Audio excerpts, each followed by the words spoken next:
नमस्कार मंडळी. आज घरातले सगळेजण बाहेर गेल्यामुळे मी घरात एकटीच होते आणि मला एकटीसाठी जेवण बनवावं लागणार होतं.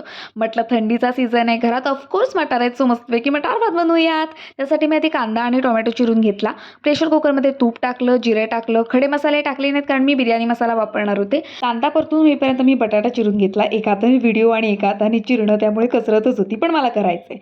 मग मी टोमॅटो घातला कांद्यामध्ये आणि दुसरीकडे तांदूळ स्वच्छ धुवून घेतले.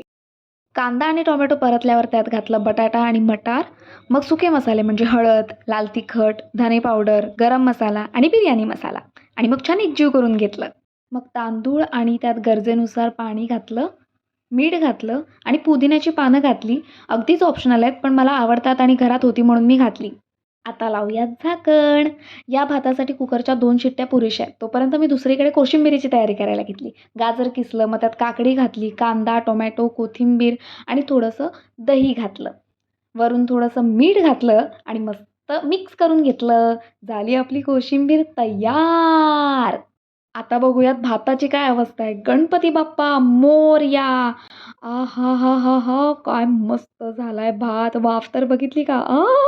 आता मी त्यात थोडीशी कोथिंबीर घातली आणि मस्तपैकी वाफाळता भात ताटात वाढला. सोबत ही कोशिंबीर आणि आता मी याची चव बघणार आहे. वाह! कसला कमाल झालाय हा भात आणि ही कोशिंबीर पण कमाल झाली आहे. स्वर्गसुख.